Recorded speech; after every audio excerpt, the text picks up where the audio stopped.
Hi everyone, my name is Karen, this is my channel RatherBeReading, and today I'm bringing to you my June and Emojiathon wrap up.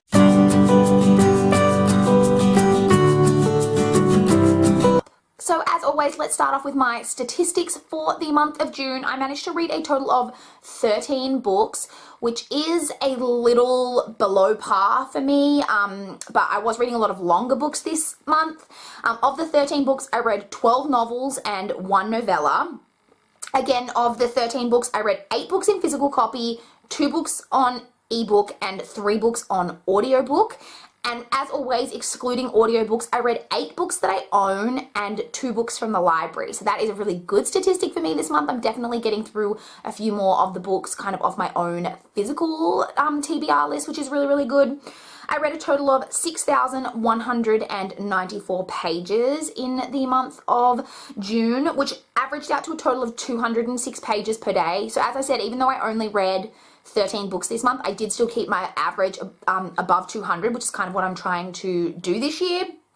The longest book that I read in the month of June was 776 pages. So as I said, I was reading a lot of longer books this month, and the shortest book that I read was 175 pages, which was the novella that I read. The highest star rating that I gave this month, I actually gave 3 books 5 stars this month, but they were all rereads.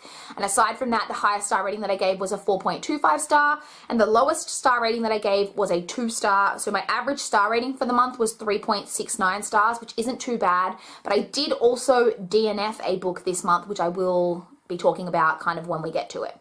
So as always, I did film a mid-month wrap-up, and I talked about the first 8 books that I read in the month in that video, so I'll link that in the cards up above for you guys to check out if you haven't already, and I will just be talking about the 5 books that I read in the second half of the month in this video. So let's jump straight in and get started.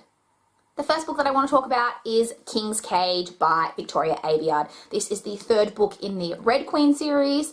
I really enjoyed this. I did find that some parts of this were like maybe a little bit slow, but we get a lot of stuff kind of the villain in this, and I really, really loved getting to see more of the villain. I also really love the romance in this series, but again, I've said this with the previous 2 books, it's not a factor that kind of like influences the characters' decisions. I feel like the romance is a bit more prominent in this one, but the characters are still really standing like steadfastly behind what they believe, despite kind of their like romantic feelings. And I just think that is such like a refreshing change in YA. So overall, I did really, really enjoy this. As I said, it was a little bit slower in parts, but I did still really, really enjoy it, and I gave this 3.75 stars. And can I just say that the ending totally broke my heart, and I have no idea where we're going from here, and I can't wait for book 4. The next book that I completed was one that I listened to on audio, and that was The Lost Hours by Karen White, which is narrated by Beth DeVree. So this is kind of like a literary fiction slash kind of maybe a little bit like chick lit women's fiction about a woman who, when she was like a child, and her parents were killed when she was a child, and she was raised by kind of her grandparents. And then when she was like in her, I don't know, preteen or early teen years, her grandmother developed Alzheimer's and was put into a home. And at the time that her grandmother was put into a home, she helped her grandfather bury a box kind of in the backyard. And then after her grandfather, when she's an adult, dies, she ends up digging up this box and finding in the box basically, I think she finds like a necklace with a charm and some scrapbook slash diary pages and a news article about a dead infant found in the river. And so she's basically trying to figure out what happened kind of in her grandmother's past, and you kind of get this, it's not really a dual narrative, but you get her reading the scrapbook pages and then talking to these other people from the grandmother's past and finding out what happened in the past, as well as what's kind of going on with this character in the present. I did really enjoy this. The narration, I don't really have too much to comment on. It was like a perfectly good narration. I really enjoyed the accents. This is set in Savannah, I believe, Savannah, Georgia, I believe. And so for me, the accents were really good. I don't know if they were accurate because I'm Australian, so I really don't know about like South, you know, the down South accents in America. I wouldn't have a clue. But to me, it sounded really good. And there was something about this story that I just really, I did really, really like. having said that, the story about the part from the grandmother, there was supposed to be this whole friendship aspect that the grandmother had these two really close friends, and it was supposed to be like, it just kept saying that it was like a case of like kind of telling and not showing. They just kept saying how great friends they were, but I just didn't really feel the friendship, if you know what I mean. Like it didn't come across in the story. There was also one of the characters in the friendship that I thought personally was extremely underdeveloped. But overall, like I said, there was just something about the story that I personally really, really enjoyed. So I did still give this a 3-star rating. Next, I want to quickly touch on the book that I DNF'd, and that was Playing the Field by Zoe Foster. So this is a chick lit story written by an Australian author, set in Australia, and it is just basically a like chick lit romance story about a girl who falls in love with a like prominent kind of footballer in Australia. By football, again, this is one of the things that annoyed me. It's never stipulated what football code it is, which is really annoying because we have several different types of football in Australia. I mean, you could mean soccer, it could be Australian football, it could be rugby league, rugby union. I presume that this was Australian football, but I didn't read probably far enough to exactly find out. I did read 80 pages of this before I DNF'd it.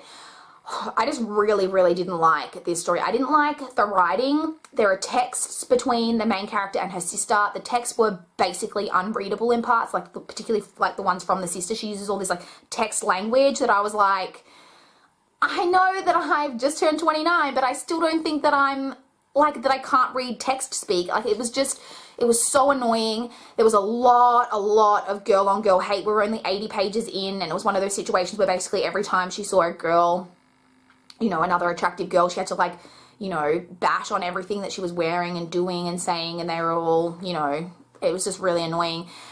There is casual use of the word retarded, which really, really, really rubbed me the wrong way. There was also like, the romance just already felt completely ridiculous at only 80 pages in. As I said, I really didn't like the writing, and I want to read a quote, because when I read this quote, I was just like, I don't know if I can keep going with this. So one of the quotes from the story is, I inhaled him as though I were ill, and to smell him was to be healed. And I was like, that right there is an example of what I was dealing with here. So as I said, I just really, really was not enjoying this. To me, it wasn't worth continuing. It was overdue to the library, and I just thought, no, I'm not going to risk getting a fine for this book. So I decided to leave off where I was and not finish it and return it to the library. Next, I read The Gift of Looking Closely by Al Brooks. Now, this is a book that has only like 32 ratings, I think it is, on Goodreads, so it is very like kind of underrated in my opinion. It's very hard to describe what this book is about. I would say it's kind of like a literary fiction, and it's basically about this girl, Claire, who believes that she was manipulated by her mother into helping her mother commit suicide. And obviously her mother is now dead, and she's really like struggling now as an adult to kind of deal with her life, and her relationship with her father has kind of become estranged, and she's just kind of going through all of these things. She's recently started shoplifting, and one day she's caught basically shoplifting, and you know, through getting found for that, she ends up having to do community service, and she ends up volunteering to sit with this older lady who's like confined to her house and can't get out, and she basically starts to spend time with this old lady. I ended up really enjoying this. Like when I first started, I was a bit like, I picked it up after that book that I DNF'd, and when I first started reading it, the writing took a little bit to get into, and I was like, oh no, like, is this going to be another crap book straight after a crap book? And I was a little bit nervous, but it really did pick up, and I did like start to get into it. The writing, as I said, it was hard to get into, but it was actually quite beautiful. There is a quote from the book that just really struck a chord with me that I wanted to read you guys, and that is, the more words you know, the better chance you have of saying exactly what you mean. That was just a really great quote, and it's almost, the story's almost like has like a thriller kind of feel to it, but like in a literary way, if that makes sense. And I really enjoyed it. Like I really did. Definitely think this is like an underrated gem, and I would highly suggest that more people pick this book up, because I personally really enjoyed it, and I gave it 4 stars. The next book that I completed was Covenant Child by Terry Blackstock. This was just a random one that I picked up on audio, and unfortunately, after reading quite a good book in the previous book, I really, really didn't like this. This is a Christian fiction type of story about there's like these two twin girls who, their mother dies when they are very, very young, like basically not too long after they're born, I believe, and their father is like the heir to this huge fortune, but he wants nothing kind of to do with the fortune. And then the father ends up remarrying this woman, and they, you know, form a family with the two twin girls and are really like loving and close. And then one day the father is with the grandparents, who are like the really rich people, and they're going somewhere and there's a plane crash or something, and the father and the two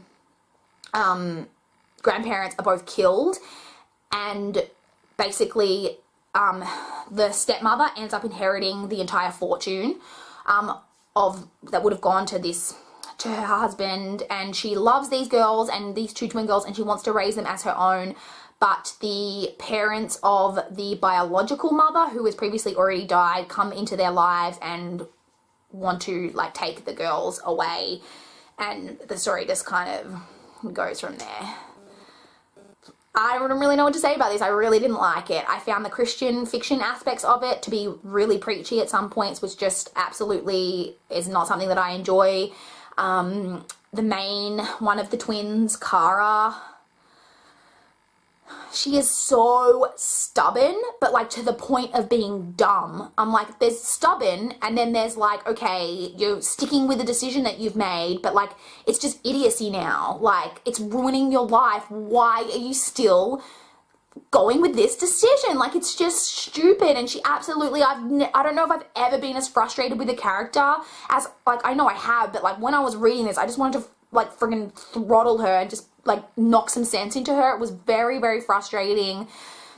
There's an epilogue in this that was like an epilogue that was totally just added in to kind of like try tug at your heartstrings at the end, and I really, like, that left a bad taste in my mouth. I just really, really didn't like this. I gave it 2 stars. Luckily for me, the final book that I picked up in the month of June was a big improvement, and that was Harry Potter and the Order of the Phoenix by J.K. Rowling. This is, of course, a reread. I, of course, loved it. Never going to give these anything below a 5 stars, let's just be honest. This one, of course, has Dolores Umbridge, who is probably my most hated character in the entire Harry Potter series. Like, she can eat a big old dick, let's just be honest. I cannot stand Umbridge. And it actually resonated with me quite a bit in this one, that in this one, the characters are having to make decisions about kind of like what subjects and stuff that they're going to be doing in the future. Like, they have to make decisions about what kind of jobs they want to get, like when they leave school, and they're only like 15 years old. And it just like was so relatable, because that's what it's like in real life, that you have to make decisions about, you know, what you want to do at university, and you're so young. Like, how are you supposed to know? And I was just like, oh, this is really relatable. But of course, I absolutely adored this story as always, and of course, as I said, 5 stars.